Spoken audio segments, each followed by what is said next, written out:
ईमानदार मिठाई वाला। एक गांव में महेश नाम का एक हलवाई रहता था। उसकी दुकान दूर दूर तक मशहूर थी। आसपास के सभी गांव वाले महेश की दुकान से ही मिठाई लेते थे। भाई मजा आ गया, क्या लजीज रबड़ी है। ये लड्डू भी लीजिए, शुद्ध देसी घी के हैं, आज ही बनकर आए हैं। लाओ भाई लाओ, 1 किलो लड्डू भी पैक कर दो। महेश का एक बेटा था रवि। रवि ने पढ़ाई छोड़ दी थी और वो दिन भर घर में ही बैठा रहता था। उठ बेटा रवि, आज मेरे साथ दुकान पर चल। मैं वहाँ क्या करूँगा पापा?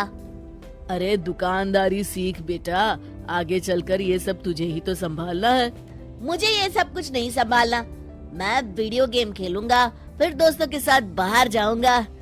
हे भगवान, इसे थोड़ी अकल दे दो। ऐसे ही चलता रहा तो आगे न जाने इसका क्या होगा। महेश बड़बड़ाता हुआ दुकान चला जाता है। दुकान पर ओ घसीटाराम, मुझे थोड़े चक्कर आ रहे हैं, जरा पानी तो लाना।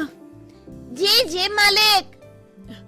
सुन, मैं घर जा रहा हूँ, आज दुकान तू संभाल ले।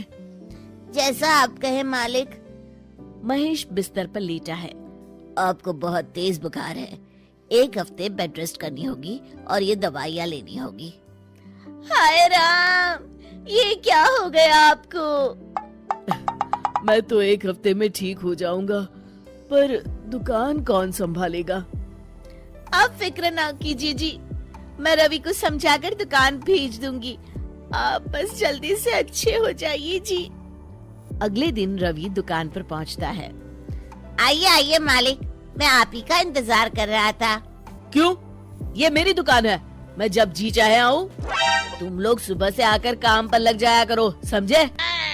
जी जी जी मालिक, दरअसल लड्डू बनाने हैं तो घी लेने जाना है, 5,000 रुपए दे दीजिए।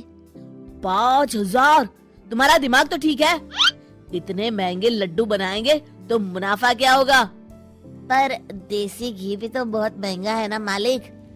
क्या जरूरत है देसी घी की? डालडा ले आओ। पर मालिक। मुझसे बहस मत करो, जितना कहा गया है करो। और क्या क्या बन रहा है? मावे की बर्फी मालिक। मावा मावा मावा, हाँ। तभी उसकी नजर एक डब्बे पर पड़ती है। ये क्या है? ये रवा है मालिक। एक काम करो, हर 1 किलो मावा में 200 ग्राम रवा मिला दो। पर बर्फी का स्वाद बिगड़ जाएगा मालिक। जितना कहा है करो, अब जाओ यहाँ से। अगले दिन। क्या बात है रवि बाबू, आपके पापा दिखाई नहीं दे रहे? अब उनकी तबीयत खराब है। अच्छा भाई अच्छा। बस उन्हें ये बताना था कि वो आज आए नहीं तो उनकी मिठाई बड़ी बेस्वाद लग रही है। लेना है तो लो, वरना चलते बनो। अरे अरे अरे, ये कोई तरीका है ग्राहक से बात करने का? चलो भाई चलो, यहाँ से चलो। अगले दिन। भैया, कल जो मैं लड्डू ले गया था उनका स्वाद बड़ा बेकार लगा। महेश बाबू का नाम सुनकर बड़ी दूर से आया था। 200 रुपए में इससे अच्छा और क्या मिलेगा?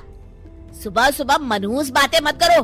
कुछ लेना है तो लो, वरना फूटो यहाँ से। रवि के इस व्यवहार के चलते 2-4 दिनों में ही ग्राहकों का आना कम हो जाता है। मैंने तो सोचा था कि कम पूंजी में ज्यादा मुनाफा होगा, पर यहाँ तो घाटा हो रहा है। आखिर चक्कर क्या है? लगता है ये दुकानदारी मेरे बस की नहीं।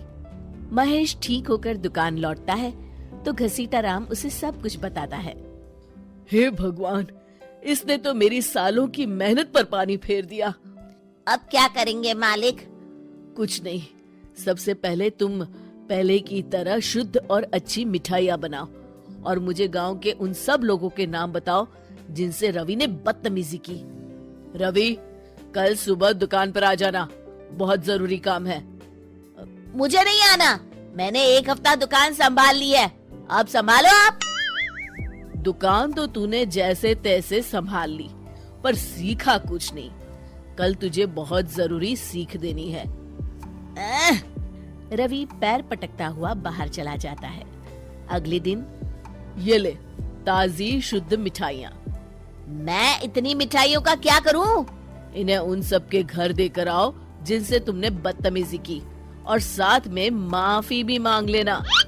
अरे पर मैंने तो सिर्फ उन्हें। बेटा, घर आया मेहमान और दुकान पर आया ग्राहक भगवान के समान होता है। अब तू जल्दी जा और कल से कमाल देखना। रवि उन सभी 4-5 लोगों के यहाँ जाकर मिठाई देता है और माफी मांगता है। अगले दिन दुकान पर ग्राहकों की भीड़ लग जाती है। मान गए महेश बाबू, आपने तो आते ही घर तक मिठाई भिजवा दी। बस मेरे बेटे की गुस्ताखी को माफ कर देना भाई, उसमें अब तक बचपना है। हाँ हाँ, आपके लड्डू के बदले हर चीज की माफी है। भाई आज तो मेरे पड़ोसी भी आपकी उदारता देख के दंग रह गए। इतनी बड़ी दुकान के मालिक का बेटा घर तक माफी मांगने आया। भाई रिश्ते निभाना तो कहीं आपसे सीखे। बस आप लोगों की दया है। ताजी रसमलाई आई है, लेंगे आप? हाँ भाई हाँ, 200 ग्राम पैक कर दो। शिक्षा, सफलता पाने के लिए ईमानदार और विनम्र होना बहुत जरूरी है।